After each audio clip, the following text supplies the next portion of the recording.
BNP সরকারের ক্ষমতার 6 মাসে প্রশাসনে কতটা শৃঙ্খলা ফিরেছে? কমেছে কি দলীয়করণ? মূল্যায়ন হচ্ছে কি যোগ্য ও পেশাদারদের, নাকি গণ অভ্যুত্থানে ক্ষমতাচ্যুত আওয়ামী লীগ আমলের মতোই দক্ষতা ও পেশাদারিত্ব আমলে না নিয়ে বেড়েছে দলীয় নিয়োগ? প্রধানমন্ত্রীর উপদেষ্টা মাহাদি আমিন বলছেন, যোগ্য ও বিগত সময়ে বঞ্চিতদের গুরুত্ব দিয়ে সাজানো হচ্ছে প্রশাসন। জনপ্রশাসন বিশেষজ্ঞরা অবশ্য বলছেন, অনেক ক্ষেত্রে অদক্ষ ও বিতর্কিতদের নিয়োগ নিয়ে সমালোচনা আছে। আবার চুক্তিভিত্তিক নিয়োগ বৃদ্ধি ও একই কর্মকর্তাদের বারবার চুক্তিতে নিয়োগ দেয়ায় হতাশা বাড়ছে প্রশাসনে। তারা মনে করেন, দক্ষতা না থাকলে দলীয় নিয়োগ দিয়ে আখেরে রাজনৈতিক সরকারের লাভ হয় না। আলমগীর স্বপনের রিপোর্ট।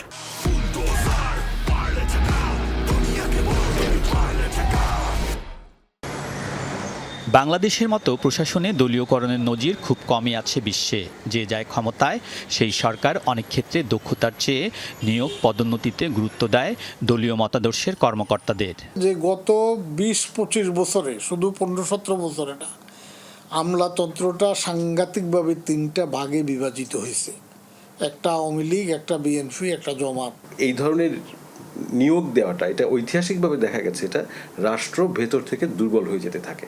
সরকার গঠনের পর প্রশাসনে নিয়োগের ক্ষেত্রে বিএনপি এই সবক কতটা গ্রহণ করেছে এ নিয়ে প্রশ্ন আছে। গণ অভ্যুত্থানে ক্ষমতাচ্যুত আওয়ামী লীগ আমলে প্রশাসনে চরম দলীয়করণ হয়েছে। এর থেকে বের হতে অন্তর্বর্তী সরকার জনপ্রশাসন সংস্কার কমিশন গঠন করেছিল, কিন্তু নিয়োগ পদোন্নতিতে দক্ষতা ও যোগ্যতাকে গুরুত্ব দেওয়ার ক্ষেত্রে সেই কমিশনের সুপারিশ মানেনি তখনকার অন্তর্বর্তী সরকারও।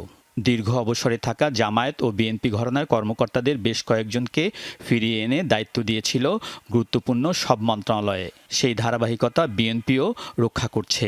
বর্তমানে সচিব ও সচিব পদমর্যাদার ৭৯ জনের মধ্যে ২৩ জনই চুক্তিভিত্তিক দলীয় মতাদর্শের। আবার ভিন্ন মতাদর্শের কারণে জ্যেষ্ঠ সচিব, সচিব ও অতিরিক্ত সচিব পদের ৭০-এর বেশি কর্মকর্তা ওএসডি অর্থাৎ কর্মহীন হয়ে আছেন। যাদের কারণে ফ্যাসিবাদী সরকার এত শক্ত খুঁটির উপর দাঁড়িয়েছিল যে গণমানুষের অধিকার বারবার তারা লুণ্ঠন করেছে, সেই ধরনের মানুষকে ছাঁটাই করা হবে, এটাই তো জনগণের আকাঙ্ক্ষা। যাদের গণতান্ত্রিক আকাঙ্ক্ষার কারণে যাদেরকে পদে পদে নিষ্পেষিত করা হয়েছিল, আজকে ওনাদের মাঝে অনেকেই ভালো জায়গায় আসবেন, সেটা তো চলমান প্রক্রিয়ার অংশ হিসেবে খুবই স্বাভাবিক। বঞ্চিতদের থেকে যারা ভালো, এদেরকেও কাজে লাগাইতে হবে। আগের আমলে যারা কাজ করেছে তাদের মধ্যেও যারা ভালো, তাদেরকেও কাজে লাগাইতে হবে। তাইলে আপনার সরকার ভালো চলবে। সম্প্রতি ১২ অধিদপ্তর ও কর্পোরেশনের নিয়োগের ক্ষেত্রে দলীয় পদধারীদের নিয়োগ দিয়েছে সরকার, যারা দল থেকেও পদত্যাগ করেননি। এক্ষেত্রে অবশ্য মিশ্র প্রতিক্রিয়া জনপ্রশাসন বিশেষজ্ঞদের। আমি তো রাজনীতি এলাদেরকে চিনি, কারণ এরা আমার দলের কর্মী, এরা আমার দলের নেতা। তাইলে আমি এদেরকে দিই, এদেরকে দিলে তখন এটা আমার দায় থাকে। কিন্তু অন্যদেরটা তো আমি ফাইল সাইন করলো, পুরোটা আমার দায় থাকে না। এই সমস্ত দলীয়ভাবে নিয়োগপ্রাপ্ত যারা হলেন, তারা আসলে সুষ্ঠুভাবে, বস্তুনিষ্ঠভাবে জনগণের যে সেবা সেটা তারা দিতে পারবেন বলে এটা আশা করা খুব দুরূহ।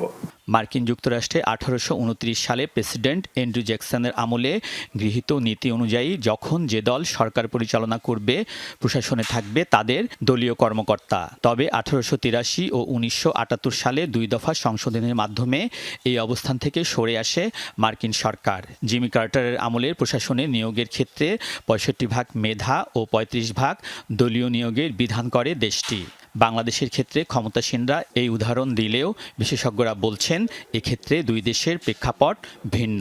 মার্কিন যুক্তরাষ্ট্রের সাথে বাংলাদেশের অন্য আরেকটা মৌলিক পার্থক্য হচ্ছে যে প্রতিষ্ঠান যেগুলো, সেই প্রতিষ্ঠানটা তার প্রাতিষ্ঠানিক যে ইন্টিগ্রিটি সেটা কিন্তু ভেঙে যায়নি, কিন্তু বাংলাদেশে কিন্তু এটা হয়। জনপ্রশাসন বিশেষজ্ঞরা দলীয় নিয়োগ দক্ষতা ও পেশাদারিত্বের ভিত্তিতে হলে সমস্যা দেখেন না। তারা বলছেন, সংকট অদক্ষতায়, অনিয়মে।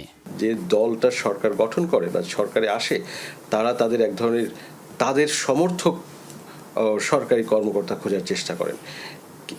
এইটাতে আসলে শেষ পর্যন্ত ওই সরকারের কোনো লাভ হয় না, ওই দলেরও কোনো লাভ হয় না। এটাতে সরকার ক্ষতিগ্রস্ত হবে, রাষ্ট্র ক্ষতিগ্রস্ত হবে।